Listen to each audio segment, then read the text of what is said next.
1017 FM 710 KEEL. Mike and McCarty in studio. Hugo Holland, longtime prosecutor.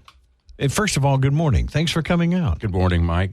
Good morning, Aaron. I've known, and disclosure, I've known Hugo for, good gosh, how many years? About a quarter of a century, I guess. Yeah, at least. We were in the reserve unit in Bossier Police together.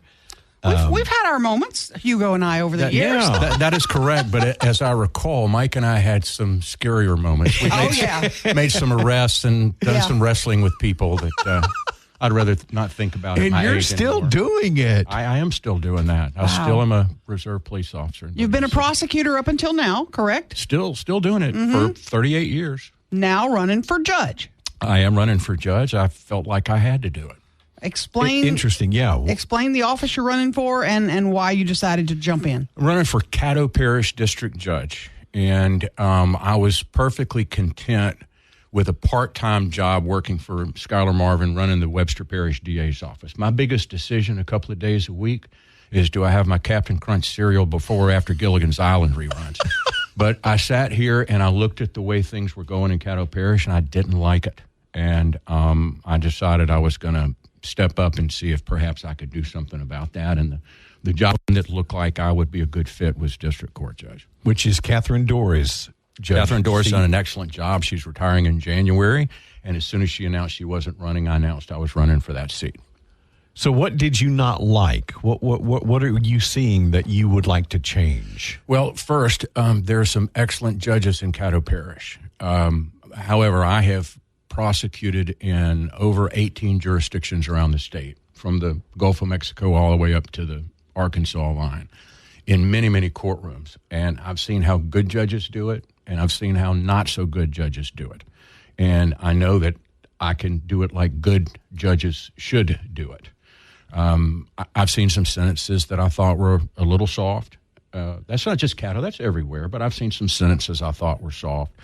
I'm not going to bore anybody with details because it's legal mumbo jumbo, but I've seen some things that occur that I don't think I would have done as judge. And I'm not passing judgment against any of the other judges. But are you saying we have some not so good judges here? It's like everywhere. If you've got more than one judge, some are going to be better than others. I mean, that's just the way it is. So no, I'm not saying we don't have some not so good judges here. What I'm saying is I have seen dozens of judges over 40 years, and I know what makes a good judge, and I think I can do that. And you've been a prosecutor for over 40 years. Well, 38. Okay, but who's counting? Or near 40 years, almost 40. And we all know the money's on the other side. That is absolutely correct. I haven't grown rich as a public servant, nor am I interested in that. There are reasons for that. Right. But no, the money is certainly not in being a prosecutor. So your focus has been on the prosecutorial side of the law for almost 40 years. Look, I don't make any apologies for that. People can criticize my prosecutorial. Oh, and they have. Well, of course they do. It's mostly the anti-death penalty people that don't care for me. But they are free to criticize that in the United States of America, just like I'm free to stand on the decisions I've made over the last 38 years, and I'm standing on those decisions. I've seen the aftermath of the most horrible things that human beings can do to each other. It's something most people wouldn't want to read about, much less deal with. Right. But I've been dealing with that for 38 years, and I want to continue doing that for victims as a district court judge. Have you ever been disciplined or reprimanded for concealing evidence, any wrongdoing in a courtroom that is going to come out in this campaign? You've seen some of the reports. They're out there regarding some things you have been accused of. Has anything stuck?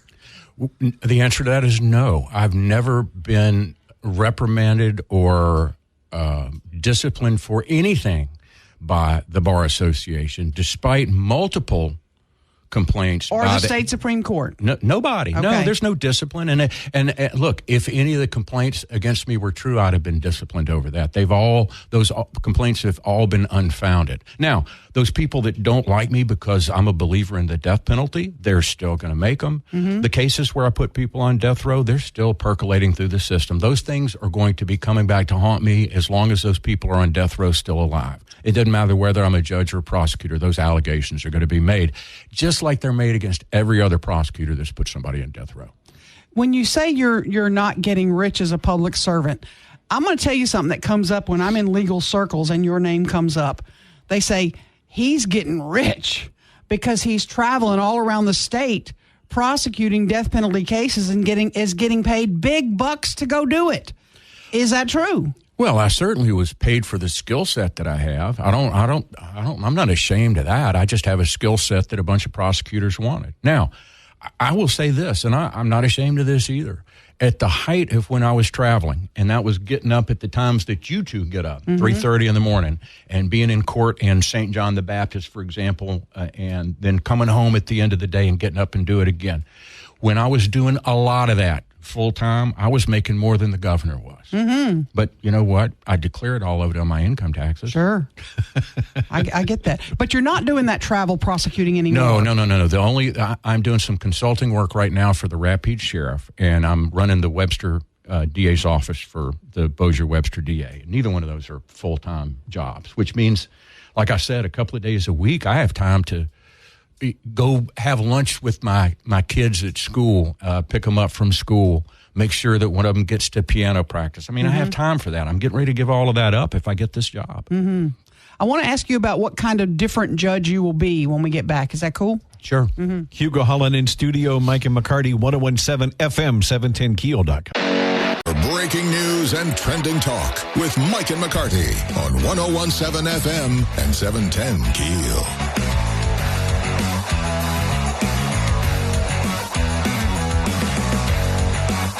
Longtime prosecutor in our area, Hugo Holland, worked for the district attorney's office for years. Now you're running the Bossier Webster.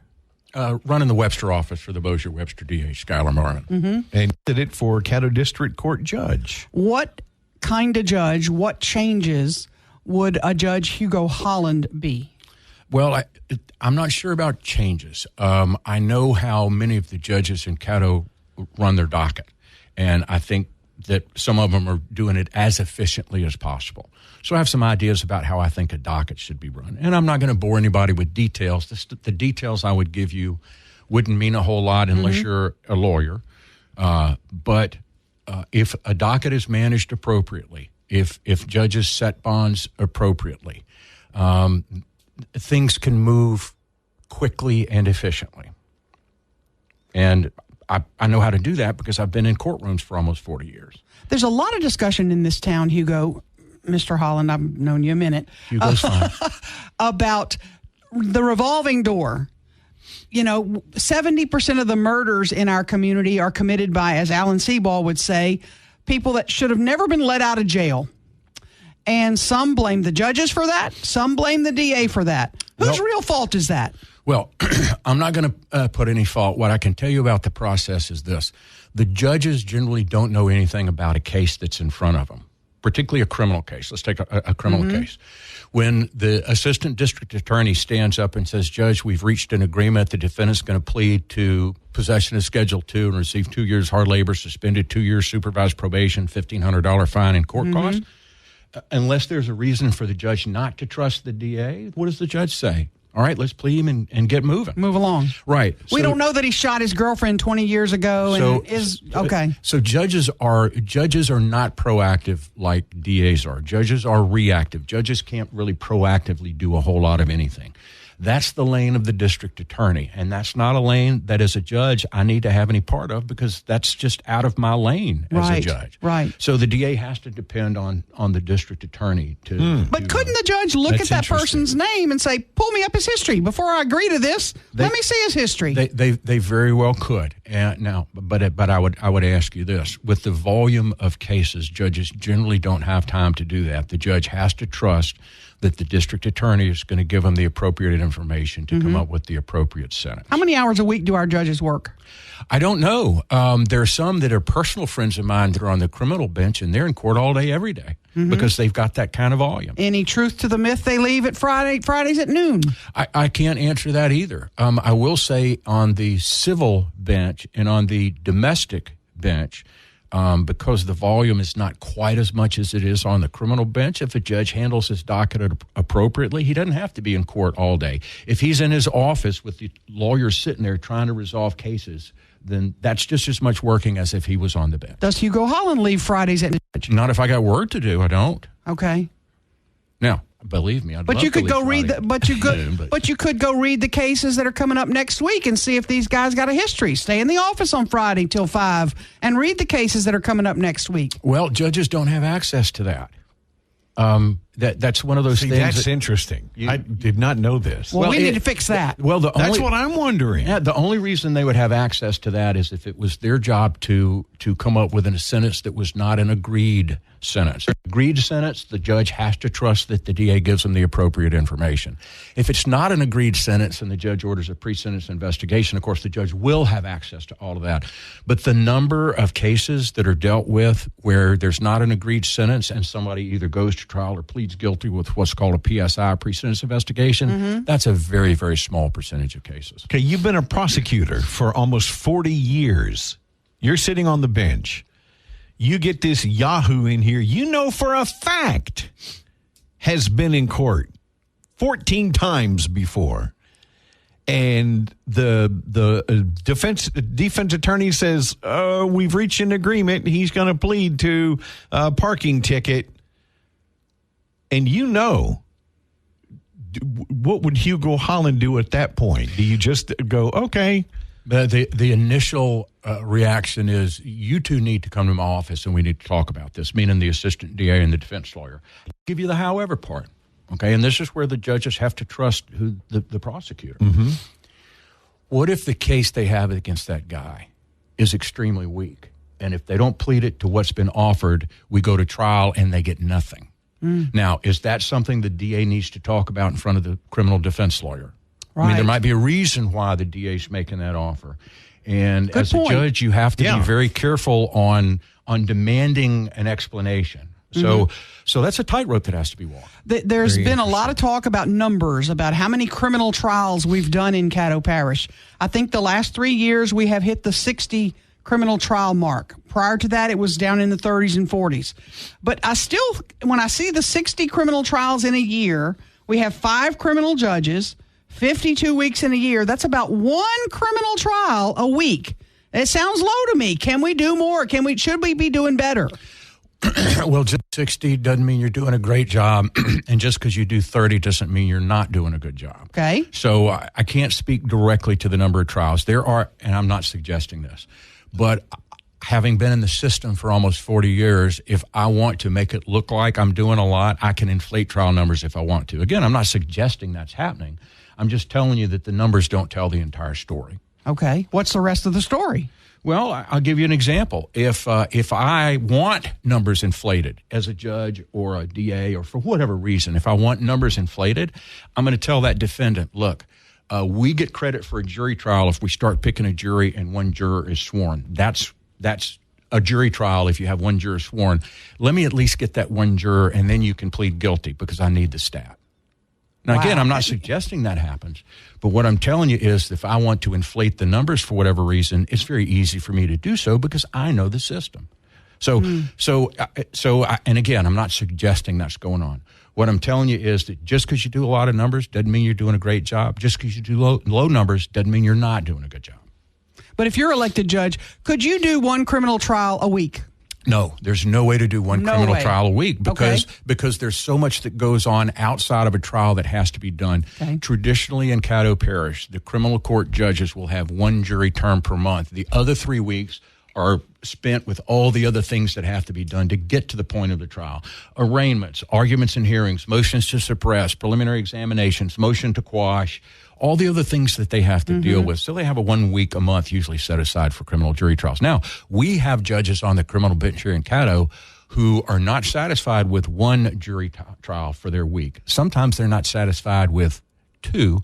There are judges that I want to push 3 jury trials into a week, and I'll call him out. Been a friend of mine for years, Don Hathaway, okay, the old sheriff's son. Don is a workhorse, and if you're in front of him, you better be ready to rock and roll.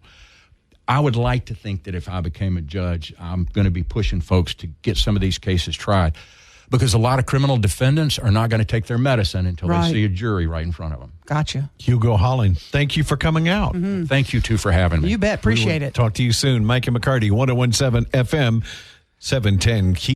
Back with McCarty on 101.7 FM and 710 KEEL.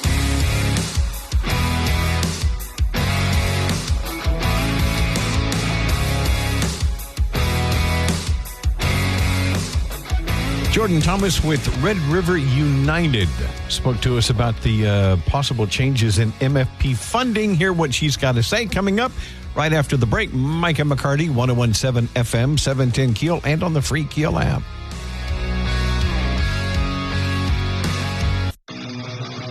Let's get back to the show with Mike and McCarty on 101.7 FM and 710 KEEL.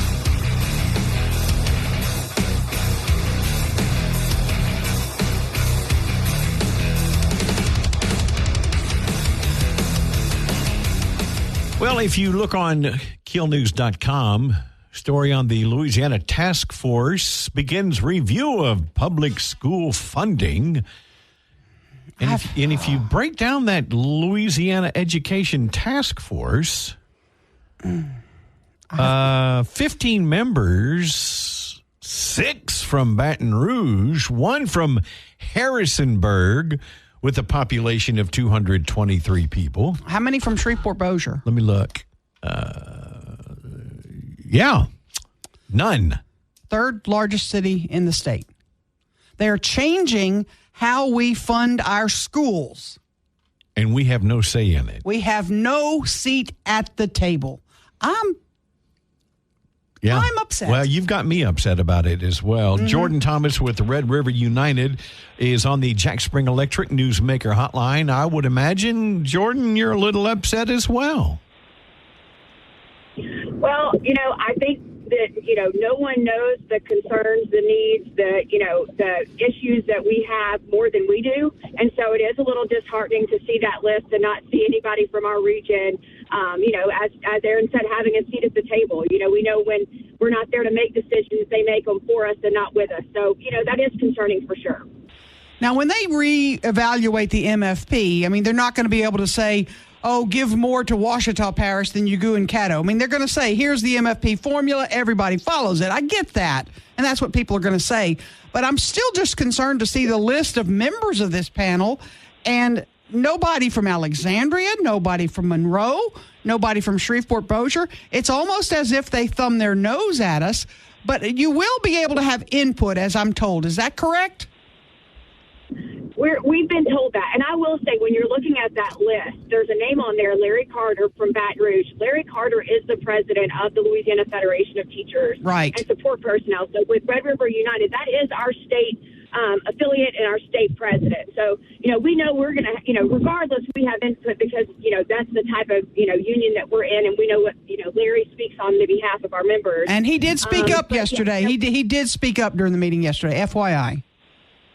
Yes. And as y'all know, in conversations we've had in the past, we survey our members. We do a lot of that to ensure that, our voice representing what the needs are of the folks that we serve. So we do have that. So that gives me a little bit of peace of mind knowing that.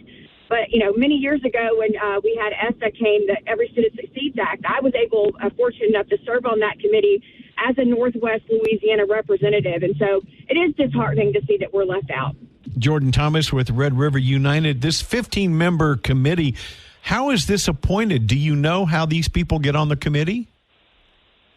I have no idea because nothing was ever presented to us. There was never any option. You couldn't, if there was something that you could apply an interview to do, we for sure would have done something like that.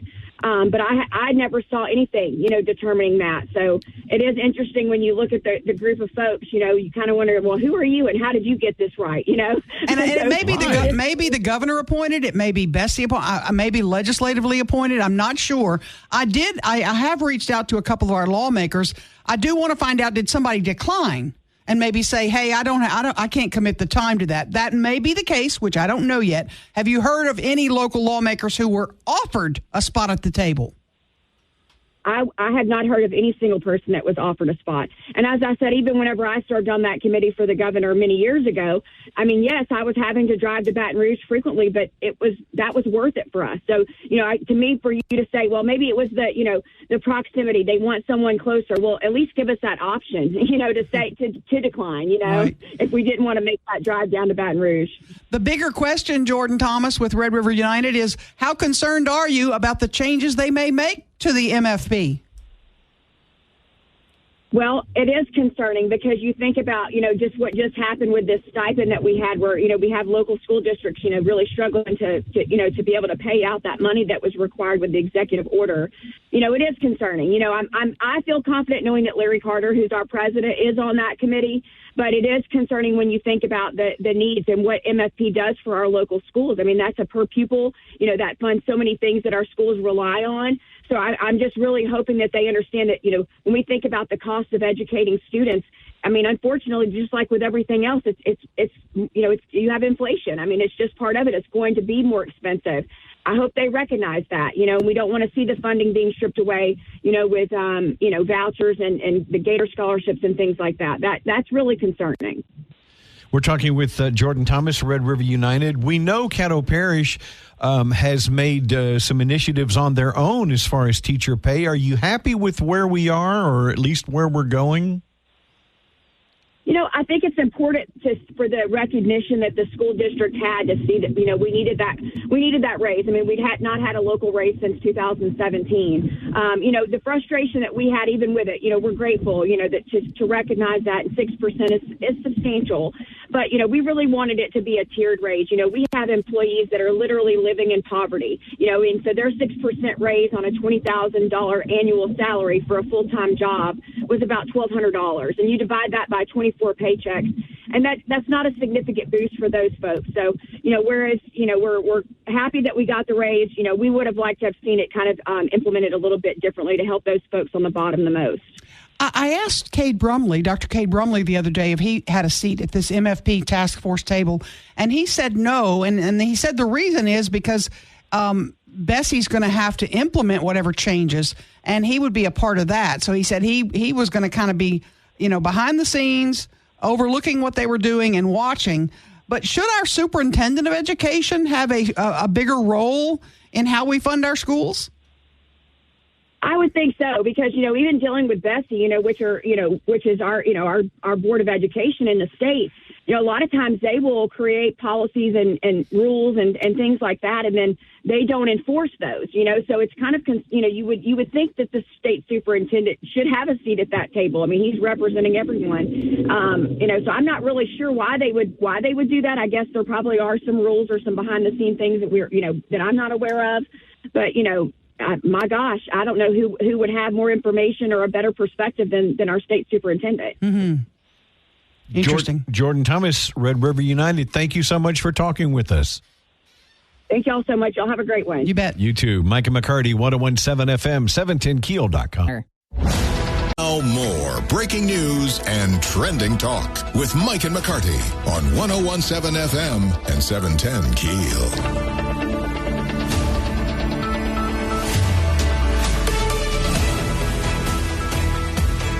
Well, I'd ask how'd your weekend go, but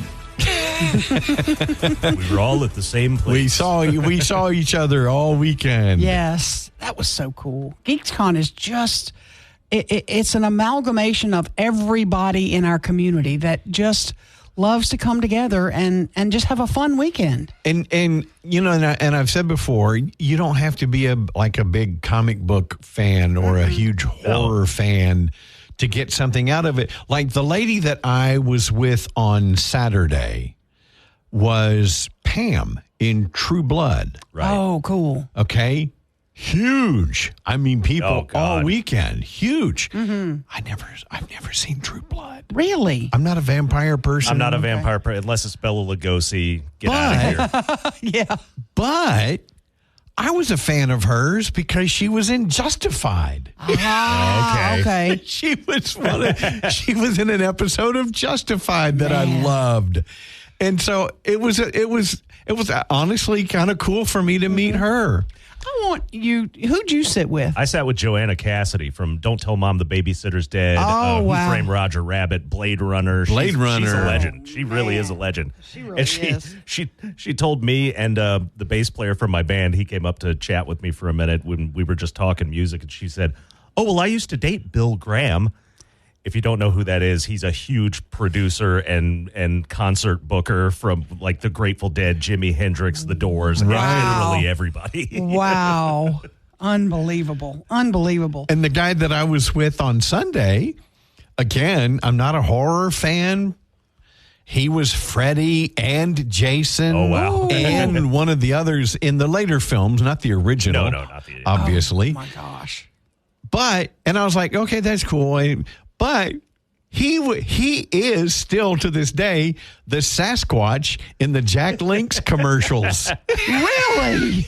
Yes, I thought that was so cool. I said, dude, that is fun. Wow. I said, do you get free Jack Link's jerky? And he goes, yeah, I do. My gosh. Oh, man, what a life.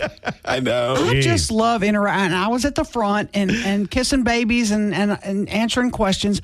I just love interacting with the crowd. Yeah. They're these folks, they live for this event.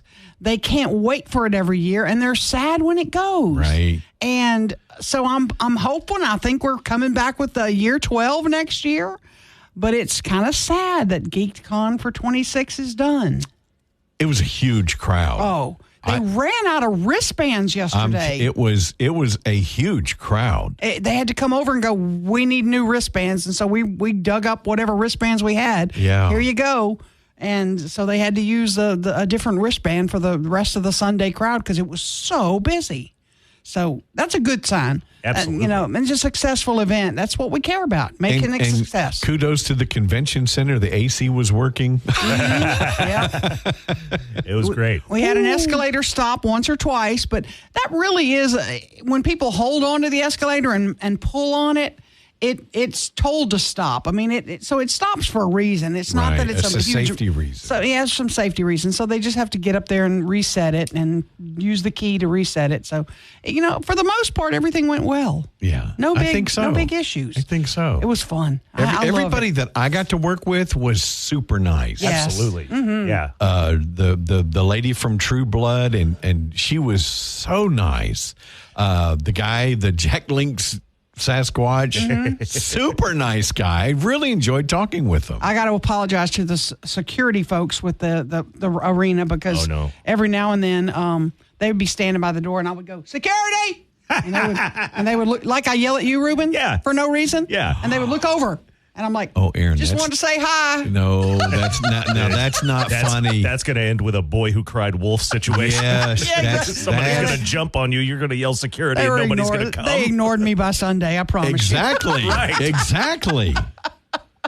They were fun though. They're good people. That's like my wife, RN for 40 years, worked in rehab, and she said one guy thought it was funny when he's on one of the exercise bikes.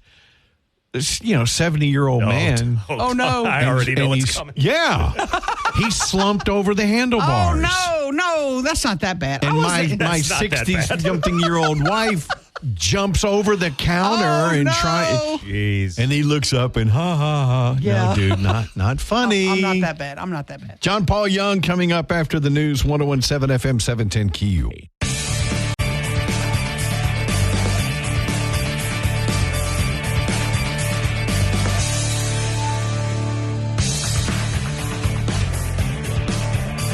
.107 FM 710 KEEL and on the free KEEL app. Mike and McCarty on the Jack Spring Electric Newsmaker Hotline. Caddo Parish Commissioner John Paul Young joining us. John Paul, good morning. Good morning. Thank you for jumping on with us. You're calling for a 2-year moratorium on data centers in Caddo Parish. Tell us, explain what this is about and why. Sure. So I'm put a resolution on our agenda for a 2-year moratorium on a tax agreement that we offered to data centers. It's an incentive for data centers to come here, and it offers them a set of property tax breaks depending on how many jobs they create, and also they agree to pay a higher sales tax than the state legislature allowed, which was the state legislature allowed 0% sales tax, and in this agreement they would pay 1% sales tax. And since that vote last December, which was made, kind of in an urgent haste and in a time when we all had very little information about data centers, and a lot of the information that we have now was being more or less concealed from us. Since then, people have learned a lot more about it, and I've spoken to many, maybe hundreds of people about it, and I think not a single citizen who's not on the payroll of a data center wants to have any data centers here. So to me, it seems like if we're going to have data centers, they might as well pay their full taxes. So it's not a moratorium on data centers per se. It's a moratorium on the agreement that was reached prior to them beginning building, right? That's right. So Caddo Parish is largely unzoned, and so you can purchase a piece of land and build what you want on it without permission, except in a up to 5 mile band around the city, which is called the planning zone. So this moratorium would not allow permits in that planning zone, and it would not extend the tax agreement to data centers in the planning zone or in the large unzoned areas. So it would not allow them. It would not allow them if this passes. It wouldn't allow them in the area where we have zoning, which is right around the city, but they would still be allowed as of right because there's no zoning in the parts of the parish that are unzoned. But this would change. They wouldn't have a tax break. They wouldn't have a tax break. Now you're also calling for it looks like a study committee. What would this group do? What would be the purpose? Well, we've had very little input, especially in an organized way, from citizens about data centers, and I no longer think that we can count on data centers to tell us about the risks that they bring. And that's probably natural. So citizens who have interest and some expertise in areas like water or engineering would be invited and appointed to a committee that would consider the consequences for data centers and make a recommendation after 18 months to the parish in a report, and then the parish commission would vote on their recommendations within 60 days. And that's just a way to involve the public in this process of deciding how inviting we should be to data centers. And they haven't really had that opportunity up to now. We had a few public comments in December when we had our sort of rushed vote about this tax agreement. And since then, people are much more educated about the topic and have more opinions to share and more information, it seems, every week about the risks of data centers. And I think it makes sense for us to allow the people to participate in a way that is organized and must be acknowledged by the government. Are you against data centers in general? Yeah. I don't like them anymore. You have taken some votes to support them though in the past. Well, I have. I think the only vote that I've taken that could be considered supporting data centers is this one on the tax agreement. And at that time, we had very little information. I thought it was rushed. I actually asked our administration if we could delay it. And they said at that time, well, if we delay it, they'll just put them in East Texas, and then we'll have all the risks because it's so close, and none of the benefits because they won't be paying revenue in our jurisdiction. But, now there's a moratorium in Texas, too. Mm-hmm. So I think that puts us in a position of strength with regard to negotiating with data centers. And if they want to come here in our own land, we can't stop them, but we can charge them the money that they would ordinarily have to pay in taxes. And that would be a substantial amount of money that we could use to help mitigate the risks and defray some of the costs that they bring if they come and, for instance, drive up electric prices. Caddo Parish Commissioner John Paul Young. So, John Paul, were this to pass, how would this affect the data centers that are currently under construction in our area? Well, it would only, I don't think it would affect them because we've already, I believe, entered into written agreements with the data center that's near State Line Road in Caddo Parish. And that one, they've relied on basically a contract, and I don't think that we could undo that without getting sued and losing, and so we couldn't undo it at all. Would it affect any possible future expansion plans or something like that? Yes. So this applies to expansion for tax purposes. That one's not in zoned area, so it wouldn't be able to prohibit expansion. But it would not tax exempt the other property that they bring onto the site. Now, you've got to win support of your Caddo Commission. Do you anticipate you have support for your moratorium? Have you polled them yet? Do you know? Well, we learned recently we're not supposed to poll each other. But the support that I think exists is from the people very broadly in Caddo Parish, and I have encouraged them to come down and share their views. None of my fellow commissioners was particularly well informed about data centers in December. A couple of them were given information on a non-disclosure agreement basis, and they're the only ones who had a single clue more than the rest of us, I think. And this is an opportunity for every commissioner to continue to learn and keep an open mind. And, I don't like making mistakes, but I do like to learn. And if you learn with an open mind, sometimes you realize you've made a mistake in the past. And fortunately, I think it's possible to correct this one going forward, and that's what I'm offering other commissioners to do. Got a text question for you, if you don't mind. What about all the jobs, economic development, and funds being raised in Richland Parish? You opposed to that? Well, I'm not. I don't know. So I'm not talking about Richland Parish, but yeah, I think the people in Richland Parish don't want that data center much either. But there are a few jobs that are coming to Caddo Parish as a direct result of the data center and some ancillary jobs. And, I think the people don't want to make the trade-off of that number of jobs for the huge and uncertain set of consequences that come from data centers. And I think the people's voice needs to be heard about that and probably respected because they're the ones who live here. The data centers are, they're mostly computer. They're not people. So do people, do they have a chance to discuss it at the work session today or at the meeting on Thursday? Both.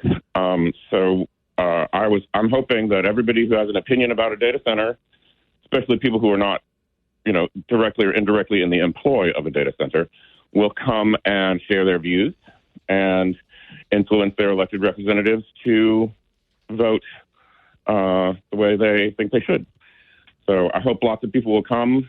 I think this might be a nationwide movement to acknowledge the risks and respond to the perceived risks of data centers and try to mitigate those by, delay and study and maybe prohibitions.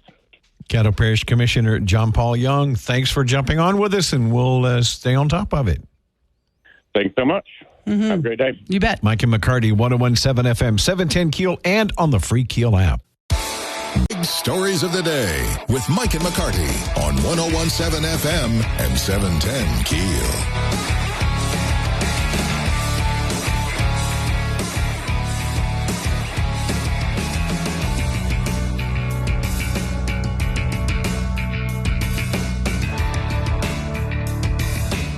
Helps if I turn the mic on.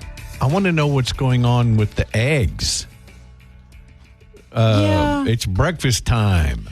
Well, the recall goes back to July, and so it's not new. But what's happened is because so many people have gotten sick, the FDA has now elevated this recall to a class 1.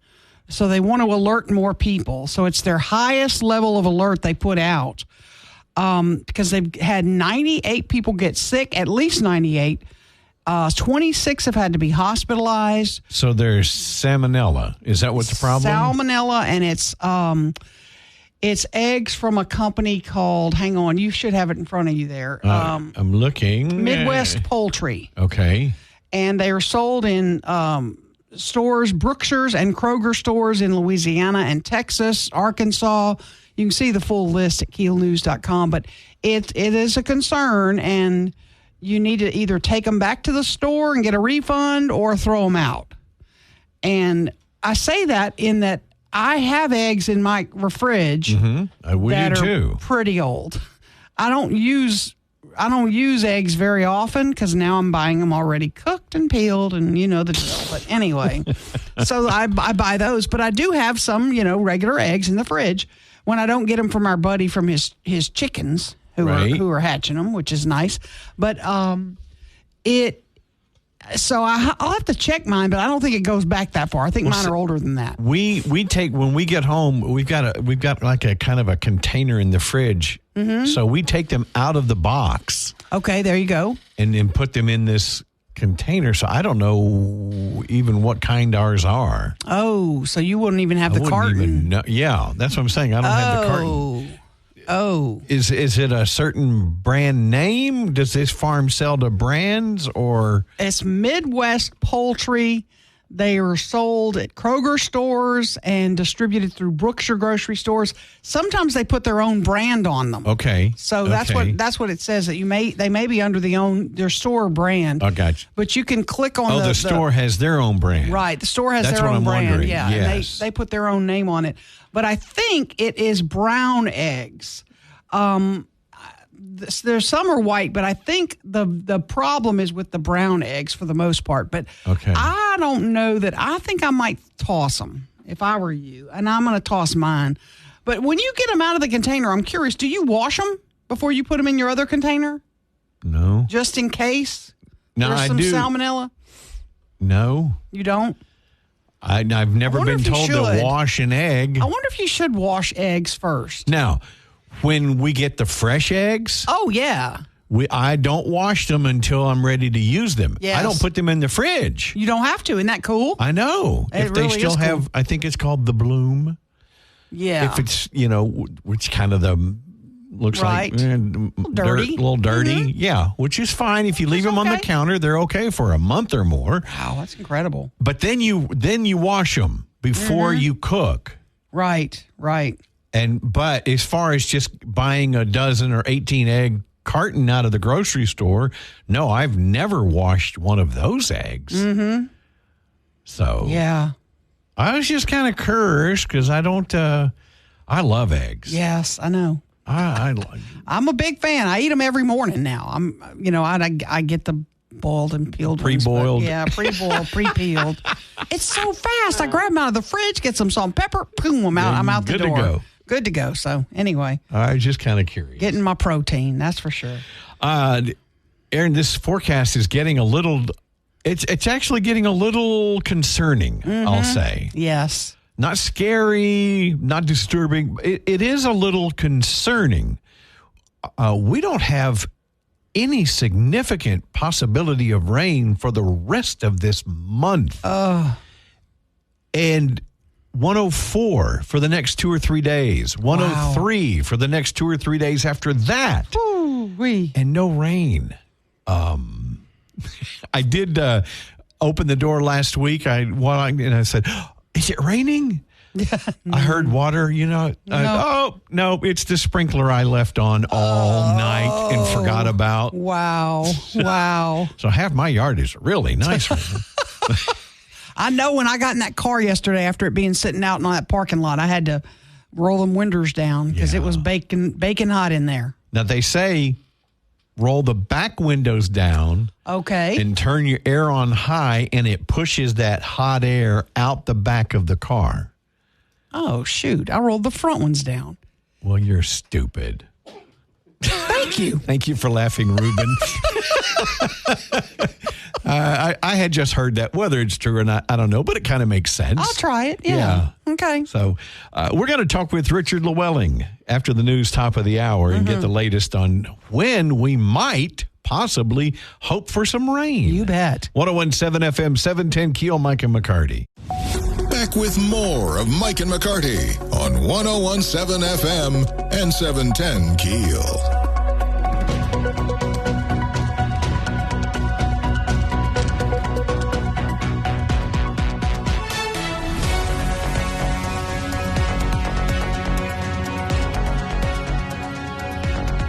Right, earlier, we spoke to John Paul Young. He's calling for a moratorium on the tax agreement with data centers for the next 2 years, which would include possible future expansion possibilities for the ones in Caddo Parish. Right. But you got a text. I did, from Mike Busada. He can't join us now, but he's been working with the Richland Parish Data Center. And I'm just quoting him now. He said, what Mr. Young said, that is 100% incorrect. We just agreed to an expansion in Richland Parish. The teacher pay raises cost about $20 million a year. Guess how much revenue the data center generates for the school system? $17 million once you factor in the stipends. So they are bringing in big money in Richland Parish. Now, there is concern because the item that's on the agenda for the Caddo Commission says moratorium on any new and expansion.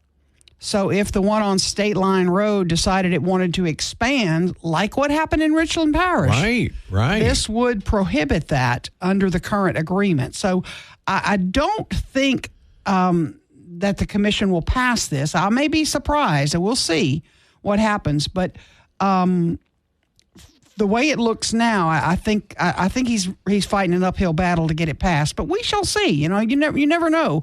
It's just one of those things people really need to keep an eye on. And if you're for or against data centers, the commission meets today. 3:30 is their meeting time. Then they have this is the work session, and then Thursday, same time, they have their regular session, and this is an item on the agenda. So if you want to speak out, Thursday is the day they'll vote on it, right? Thursday's the day they vote. I think it's a resolution, so I don't know that it needs a two-reader. I don't think it needs to lay over. Somebody can correct me if I'm wrong. But so I think they could actually vote on it. A final vote could happen on Thursday. I may be wrong. Double check me on that. But if you want to speak out about it, today or Thursday would be your chance. Okay, and I'm ignorant about a lot of things on the data centers, like a lot of people. How do they make money? It talks about tax revenues, sales tax. What are they selling to whom? Because if I hit my AI or ask a question in Google, I'm not paying for that. I'm not being billed for that. So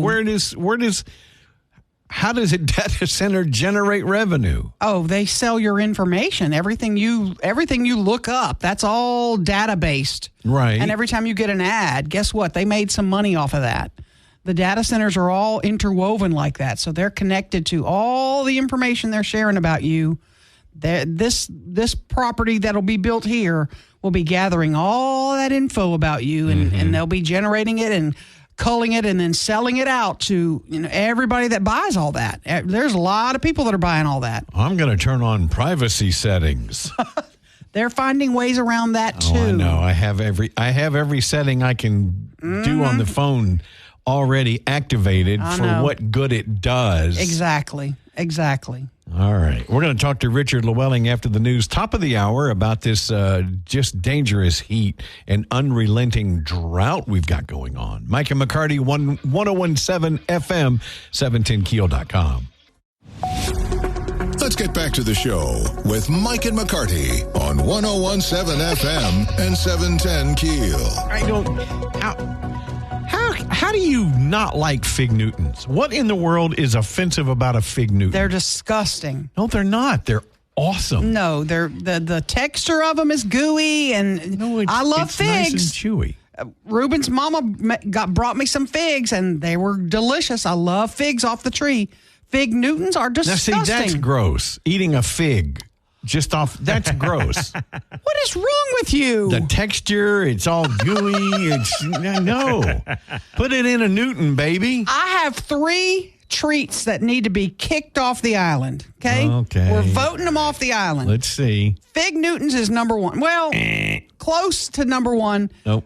Peeps is number 1. Okay. Yeah, get them out. Peeps 100%. have got to go. Get out of here. Can't stand them. I agree. Get them off the island. Whoever invented them, you're an idiot. I'll just get the bag of sugar and dump it right in my mouth. It's the Yes, same thank thing. you. And the third one, I know I'm going to cause trouble for this because it's about to be out everywhere. Candy corn.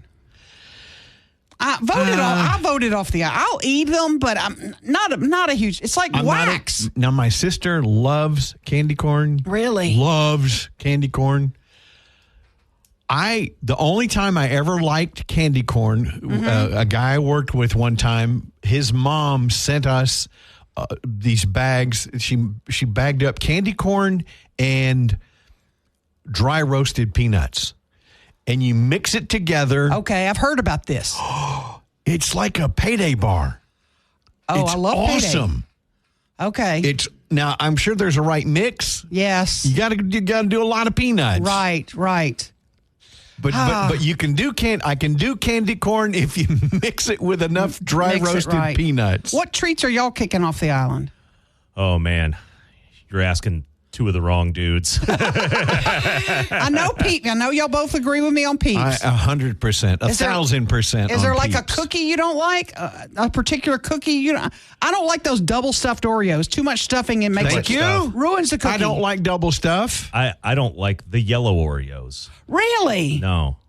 Okay. Why have the yellow when you have chocolate? Yes, I'm with you. Why bother? Yeah. I'm with you. I'm not a huge fan of vanilla wafers either, unless it's in banana pudding. Yeah, except that then they get soggy. I don't like that. I'm good with that. I prefer shortbread cookies in my nanner pudding. Do you really? Shortbread cookies. Yeah. Oh, those are delicious. I With love the little chess shortbread. pieces on them. Yes. I'll have to try that. You know something I loved as a child, but I don't anymore? You know those boxes of cookies, animal crackers? Yeah. I used to love those as a child, and now I'm like, this is awful. I like animal crackers. There's a reason they're called crackers instead of cookies. They're not sweet enough. No. Yeah, they need more sugar. No. Oh, I'm not like an Oreo. An oatmeal cream cookies. Oh yeah, yeah. And I like oatmeal cookies, but the oatmeal cream, no, that's just Something about Little Debbie, either I grew up and my taste changed or something about them changed. Right. Because I don't like any of them anymore. Yeah, ding dongs hate them. Hate ding dongs. Oh, I love them too. Oh no, ding dongs got to go. What did they used to wrap in foil? Was that ding dongs? Twinkies? Was it? No. I'm not a Twinkie fan either. I'm okay with Twinkies. Are you? Yeah. They still make them? Yeah. Do they? Okay. They say Twinkies you can leave out for 20 years and it'll still be good. Unwrapped. Yeah. Oh, yeah. It's all Yeah. preservatives. It's like McDonald's hamburgers. Yeah, guess what they're made of? Yeah, exactly. Really good for your body. Yeah. Yum. Richard Llewellyn with the Weather Channel joining us after the news, top of the hour. 101.7 FM, 710 KEEL. Now breaking news and trending talk with Mike and McCarty on 101.7 FM and 710 KEEL.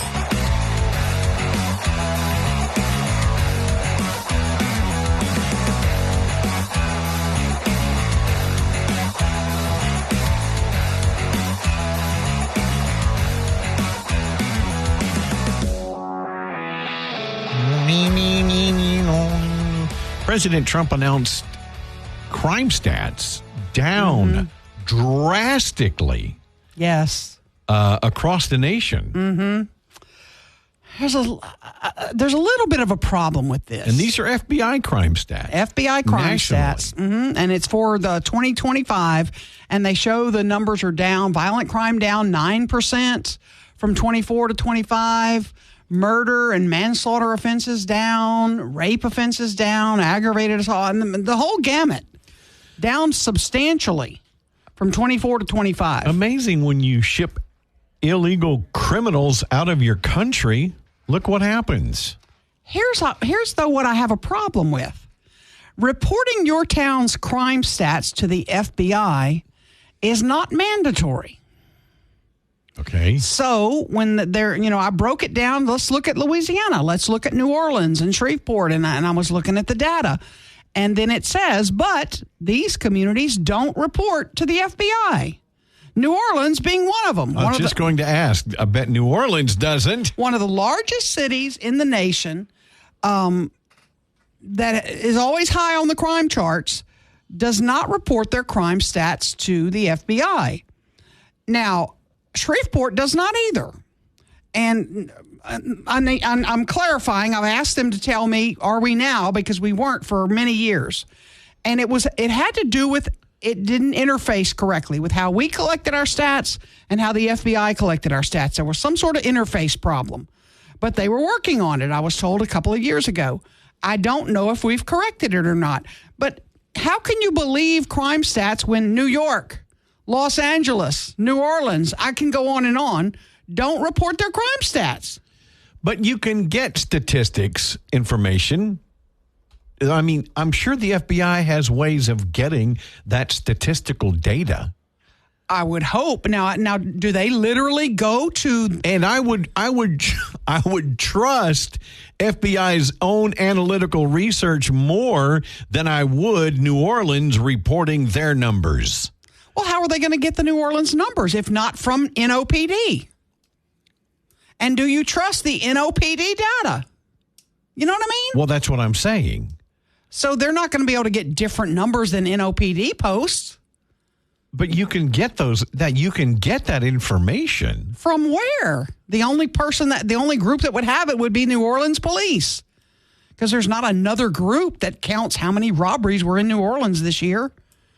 NOPD knows how many robbery calls they got. So I question the data. And we all need to question the data. And now, if the FBI we need to make this calls mandatory. and says, I need these numbers, obviously the powers that be don't go, no, we're not giving them to you.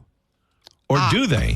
They don't have to report them, is what I'm saying. It is voluntary right now, which it should no longer be. It needs to be mandatory. Yeah, absolutely. We need to know what are the real numbers. Because I'm tired of putting out stuff and it's like, it's kind of hedged because it's not really all the data from New Orleans. Little asterisk. Yeah. It's not right.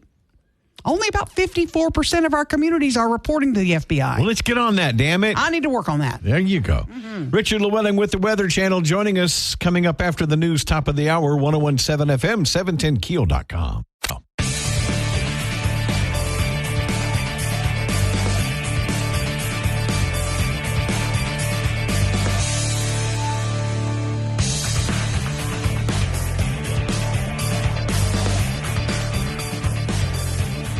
.101.7 FM, 710 Keel. Mike and McCarty on the Jack Spring Electric Newsmaker Hotline from the Weather Channel.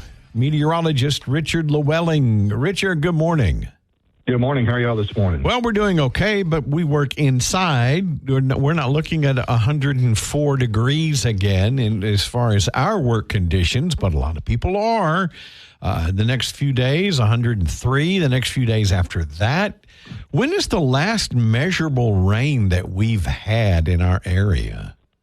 Well, we had some back on the 6th of August, where we did pick up about a half an inch of rain. But to get anything over an inch, you've got to go back to just slightly after July 4th. We had a day where we picked up over 2 inches of rain in around the 5th or 6th of July. So it's been better part of a month that we've seen any measurable significant rains. Right now, we're about nearly 4 inches below average for the year so far. Not seeing we're not going into a drought just yet, but with this weather pattern we're in right now, that is probably in the books coming up here in the weeks ahead, because we just don't see a whole lot in the way of any measurable rain coming here for the Arklatex anytime soon. In fact, I think we're going to go the next 10 days not seeing a drop of rain here in Shreveport. So, but we're not in drought conditions yet. No, we're not in drought. Basically, we're abnormally dry. Yeah, we're abnormally dry right now. I was looking at the last drought monitor, and we're abnormally dry for much of northwest Louisiana. There is a small patch of moderate drought over DeSoto Parish and right over southern Caddo, but that seems to be about the extent of the drought so far. We had a lot of rain during the springtime that it's been kind of helping us out, but, we're quickly erasing all of that rain that we picked up in the first half of the year. And, as we go on through the next, month or so, I think the drought is definitely going to be on the table. In fact, the Climate Prediction Center did say that there were some concerns for a flash drought that could develop across the Arklatex as we move on through the next month or so. So that's something that we're going to be watching close as well. I know the rest of the month does not look good as far as rain possibilities. When do you see us getting some significant rainfall? That's the real question that we're trying to figure out. Right now we're in a very strong El Nino, and we're not seeing any help out of the tropics at all. I mean, the Atlantic is dead in regards to any tropical development. We had some areas that we were watching last week that were promising some rain showers, in the islands and down further into the Caribbean, but those have just kind of since evaporated. We have a hostile environment in the Atlantic right now. Nothing really showing that we're going to get any significant rain the rest of this month. We're probably going to go into September that way, and the long-range outlook is not looking very promising either. We could go all the way through the end of October without seeing, significant rains across the Arklatex. And, this, with this El Nino, the way it is setting up right now, this is a one for the books, 90% chance of a strong El Nino. And this is going to have ramifications, not just here in the States, but around the world. In fact, there have been some comparisons to the strong El Nino event that happened in 1877 and 1878, and that put about a global drought where 50 million people were killed by the drought. So this is something that not only is going to have ramifications in this part of the world, but other parts of the world as well. You sent an email to us saying that we had our first 100-degree day yesterday at the airport when we hit 102, and that we're going to have triple digits through Sunday.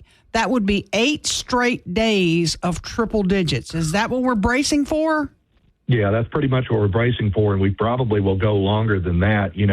They back the temperatures down in the longer range, in the 8, 9, and 10 day, 97, 98, 99 degrees. But I still think that, there's going to be a reinforcement of this ridge. It's going to sit right over the top of us. So, what I think is going to happen is, even though the 8, 9, and 10 day outlook is showing that temperatures are going to be in the upper 90s, I'm thinking that, with this heat dome that's going to be setting up across the region, we'll probably keep this pattern all the way through Labor Day, the way things are looking right now. So don't expect much change in day-to-day weather. Temperatures are going to remain very hot, in the triple digits, nighttime lows, not helping us out at all, upper 70s and low 80s at night. So the air conditioner is going to be cranking 24 hours a day, 7 days a week, probably here for the next couple of weeks, the way things are looking right now. Richard Llewellyn from the Weather Channel. What's the difference between because I got here today and I had a heat advisory on my computer, heat advisory versus a heat warning? At what point does it get too hot where it's now a warning?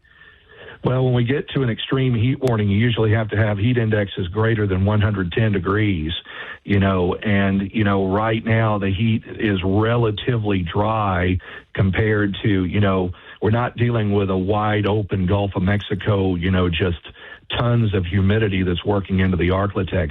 The extreme heat warnings are basically across the Mid-South, basically running from Little Rock to Memphis down to Jackson and over toward New Orleans, where they are getting a little bit more in the way of the Gulf of Mexico influence over there. So the humidity values are a little bit higher.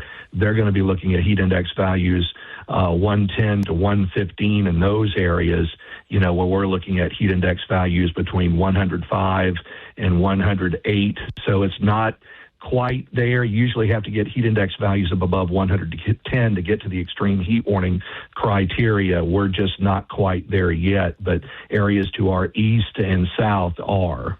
So what usually, or I guess maybe it's the old wives' tale, really hot summer means a really cold winter.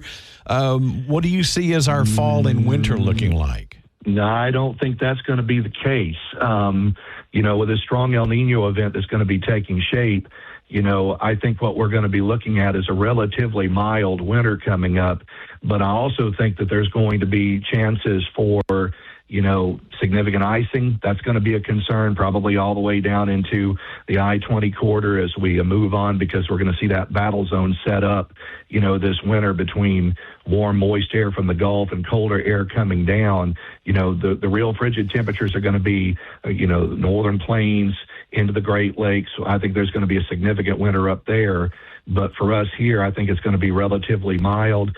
Also, the potential for severe weather is going to be there. As we get further along into October and November, we're going to start really talking about the potential for significant severe weather events that are going to start to show up, too, before the weather pattern finally starts to flip later in the year and we get some colder air in here. But overall, it's looking like a mild winter for us with a strong El Nino that's going to remain in place all the way through the winter. But when you say significant weather events in the winter, are you talking snow or ice, or what are you talking? Well, I'm leaning more towards severe weather and potential icing events that are going to be the main concern for us here as we move into this winter coming up. I think the number one factor is what's the severe weather season, because, we usually have a secondary maximum in the fall where we get, quite a bit of severe weather action that'll be coming in place. So severe weather is definitely going to be a concern, but icing will be a concern as well as we move into the winter months. So, be on the watch for that. But I think first things first, we've got to get rid of the heat before we get into the severe weather potential as we move on into the fall and winter. Richard Llewellyn with the Weather Channel. Thank you for the update. We will stay in touch. Thank you, guys. Mm-hmm. Thank you. Mike and McCarty, 1017 FM, 710keel.com. Back with more of Mike and McCarty on 1017 FM and 710 KEEL.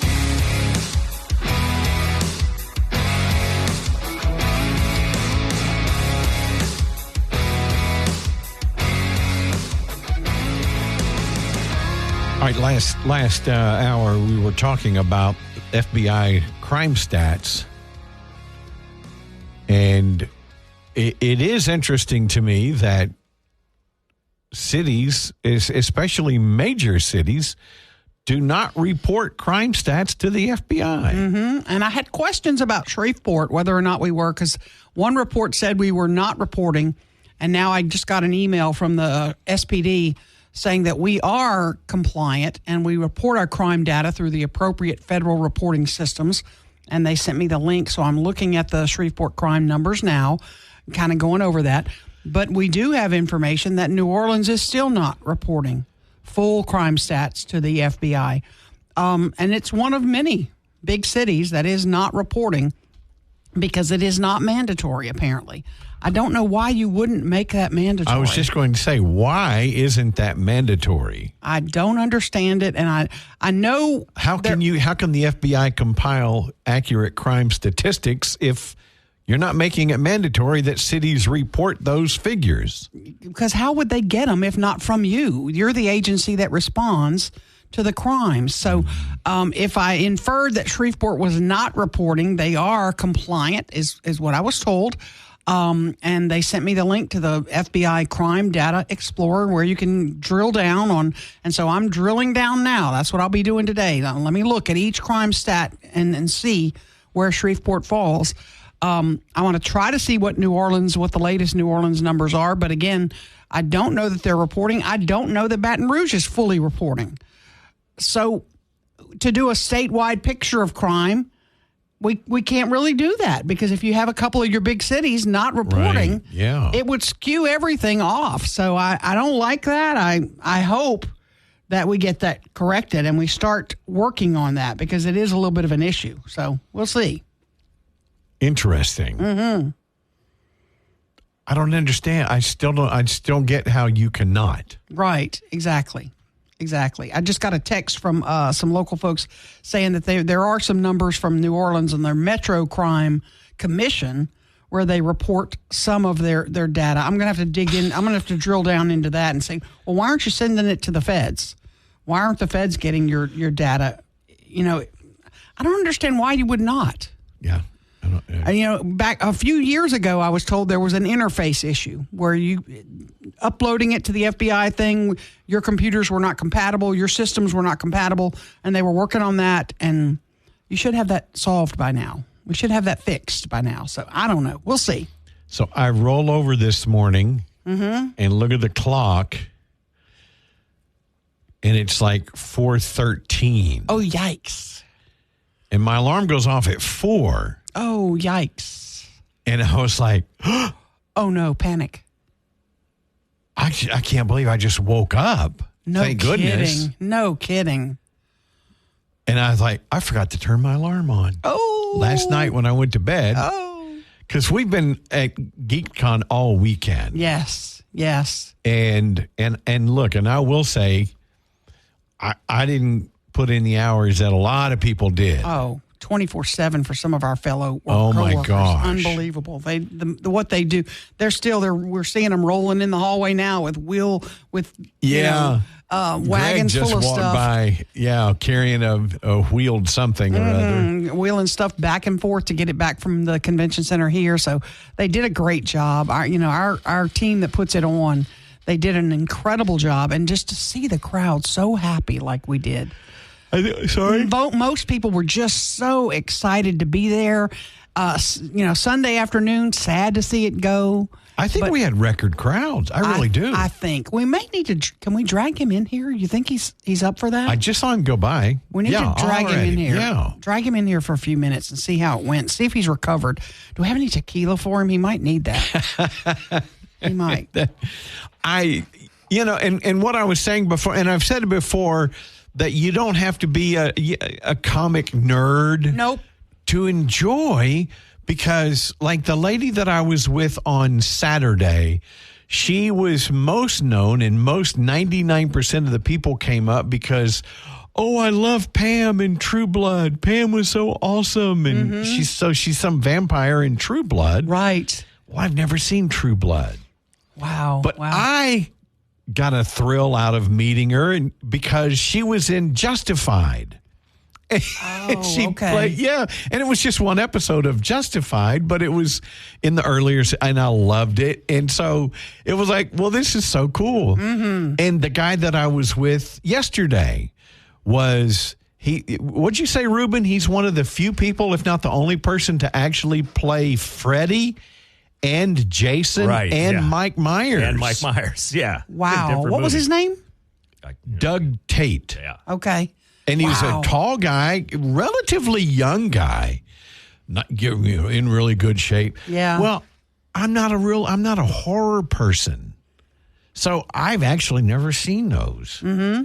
But it was fun for me because he is, to this day, Sasquatch in the Jack Link's beef jerky. If you've seen those beef jerky commercials that are so funny. Wow. He's the Sasquatch in those. Oh, that's cool. That's cool. And he was telling me about the new series that's coming out. He goes, for the first time, they're going to have a female Sasquatch. Yes, wow. yes. In it with him. You know what I noticed this year more than anything?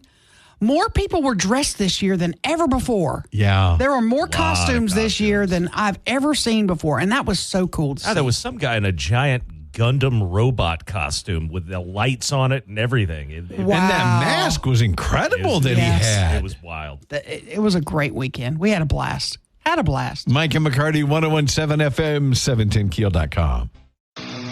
Let's get back to the show with Mike and McCarty on 101.7 FM and 710 KEEL.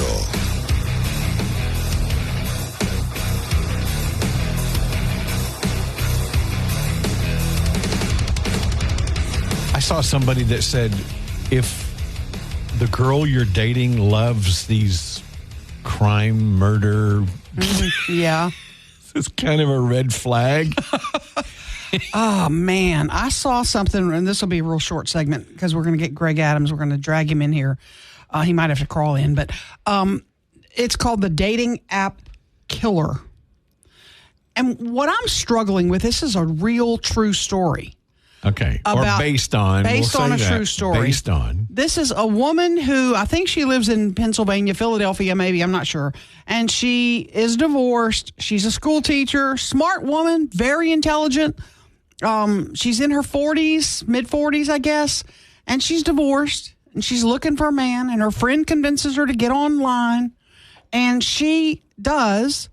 She meets a dude online who their first meeting when he's spooning. He is just showering her with compliments. How he can't believe he met such a woman. But she has to pick him up at the bus station, Their first meeting. I haven't seen the movie. She picks him up at the bus station. Should be a red flag. Yeah, he lives in D.C. Why didn't he just drive? Nah, I don't know. Can't afford a hotel? Picks him up. Then they leave their first date that very first night, and they're going to spend the weekend together. And she says, well, what hotel are you staying in? And he said, well, I haven't booked a hotel. I thought I'd stay with you. And she's like, well, I'm old-fashioned. No. And he goes, well, I really don't have the money to get a hotel. Dude, so get back on the bus. I'll just find a place to crash. And she goes, well, you can crash on my sofa. I'm going to stop there because why are sometimes people so stupid? Yeah. Now, she didn't get killed, but he killed other people. I mean, he's a serial killer. No, he had killed him prior. And he was hunting her to be the next victim. Why are people so gullible? Because you just have to have someone in your life. All your judgment goes out the window and you do the stupidest thing. She's lucky she's alive today. She really is. But I'm shocked at how stupid we get when we think we have to have a partner or a person in our life. We're not good enough unless we have somebody else in our life. It's more sad, Aaron. Yeah. It's really sad that women feel that way. And fall for some of the hogwash these people put out there. I just want to smack some dads in the head. Yeah, exactly. So thank God she's okay. But no, this guy killed a few other ladies that he met online, and they fell for his bullschnoggle. It's just crazy. Anyway. Greg Adams going to join us after the break. Let's talk a little GeekCon recap. 101.7 FM, 710 KEEL. Now more breaking news and trending talk with Mike and McCarty on 101.7 FM and 710 KEEL. Had a great weekend. I think we had record crowds. I think so too. By the way, Greg Adams is in studio with us. The GeekCon Grand Poobah. Mm-hmm. Head cheese. Man, excellent Greg, job. Thank you. Seriously, great job. I liked the layout this year. I liked the way it was set up this year. We tried something a little bit different. This is the first year. I can't say it's the first year we did this. This is more like the 2015 design that we had. This is almost more like the original. That was way before I got here. So this was more like that, but I mean in 2015 we were occupying 45,000 square feet, and now we're occupying 360,000 plus. So, explain to people who may not be into this how big this event is for our community. It attracts folks from all over the region. Yeah, well, not just the region. I do a deeper dive, and I will probably get into that today. I do know that we sold tickets to people as far away as Minnesota this year. In the past, we have had people travel internationally. I don't think we had any this year, but we had a lot of locals, and I really think that's very important for this. I do enjoy all the people that we bring in from East Texas and from Arkansas. We got a lot of South Louisiana that comes in. We fill up hotels, and we got a lot of people who make this a staple of their calendar every year. So, but the mix of local and people coming in from out of town is really cool to see. And I talked to numerous people who are local and attend things at the convention center who always say, I've never seen the parking garage like that. Yes. I've heard that. Yes. Mm-hmm. And this year I heard that more often than I think I ever have. And apologies to everybody. There's just not enough space in the parking garage. Mm-hmm. And I don't know how many events. I'm sure graduations have this because they stack back to back to back. But as far as a singular event goes, I don't know that the parking garage gets that full at any point during the calendar. So I know it's stressful for a lot of people trying to park. I know we create quite a scene downtown, and apologies to those who don't enjoy it, but we have a lot of people who really enjoyed what was going on. Mm-hmm. The numbers, thousands and thousands of people. Do you have any preliminary numbers yet? I was trying. I'm scribbling on this piece of paper now. I think we can conservatively say, and this is before I have I haven't talked to anybody on that end of the building yet. So at least 13,000 people over the weekend. Wow. I assume it's going to be higher as we... I wouldn't be surprised if it was not higher. So, and that's conservatively. I don't want to make a bunch of assumptions. I'm not counting any children in this. I'm not counting any free tickets. Right. So like if you talk about the free tickets that we give away on the air and we give away at locations and that kind of thing, that number is sure to shoot up. I don't think we gave away that many, but if you start to consider like... the children in there and the comp tickets that are in there. If we're at 13,000 right now, and what I can see on the database, 20,000 is not outside the realm of possibility. Yeah, there was thousands of children. Yeah, yeah. I saw thousands of children. It is absolutely incredible. And I was surprised. I'll tell you something I noticed. More people were dressed up this year than ever before. I think when we started this in 2015, we had two main pillars. That this is for local geeks by local geeks. Like we live here. When something screws up, I don't get to get on a plane and run and fly to the other side of the country and do another show. Like I'm literally here. I have to hear about all the good and the bad. And then the other part is that everyone's a little geeky. Like we've tried from the beginning to prove that everyone is a little bit geeky. And it was really easy in 2015 because Game of Thrones and Walking Dead was really big. And so people changing their entire daily habits, like their weekends revolve around getting home to watch a show based on a comic book. And if you're doing that on a comic book show, you're a little bit of a geek. And fast forward 11 years, the geek culture has accelerated across the country. And locally, we have people who maybe 10 years ago would have never stepped foot in this type of event, would have never thought that this is something that they would enjoy, who have gotten there, who have seen it, who have experienced it, and maybe this is their third, fourth, fifth time, and they said, you know what?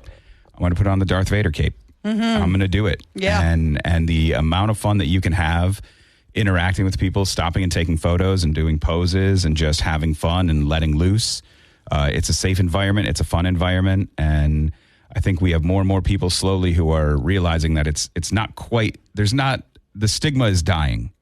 And I think people are realizing that doctors, lawyers, garbage truck drivers, IT professionals, everybody is a geek. But see, that's what I was going to say. To say GeekCon to me is almost selling it short because there's so much. And I was telling Aaron before that you don't have to be a comic book fan to get something and really enjoy. Yes. Yeah, there's so much. We lovingly refer to ourselves as the Walmart of Comic-Cons. And that strictly means that we have something for everyone. There's something on the shelf. We have every department represented.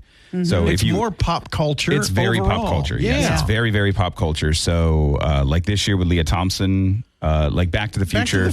People consider Back to the Future to just be very mainstream Americana, but it is a very geeky franchise. Oh, you're right. So if you're into that, you have a little bit of a geeky tendency, and we look at the same with pro wrestling. We have athletes. Stromile Swift came and hung out this weekend and was super excited to be there. Like there's things that people are geeky about that they might not realize because like maybe they don't want to acknowledge it. But those things all fall in the same bucket. Like they're all right there. Yeah. So I know you got to go because you got to start working on next year, right? That's the last thing he wants to think about this on the Monday after. He's going to throw something at me. I got a Mardi Gras ball that's 145 days away. Oh, yeah, that's right. You're the king of that too, right? Got to get working on that. Oh, man. What did you like to find most in your lunchbox when you were a kid? I've got some interesting answers to that one. All right. We'll find out after the break. Mike and McCarty, 101.7 FM. Great job. Seriously, great job. Mike and McCarty, 101.7 FM, 710 KEEL.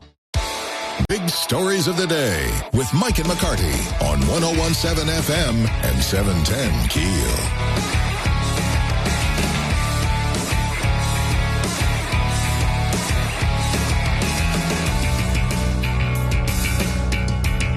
Now, you asked Ruben and I this a little earlier.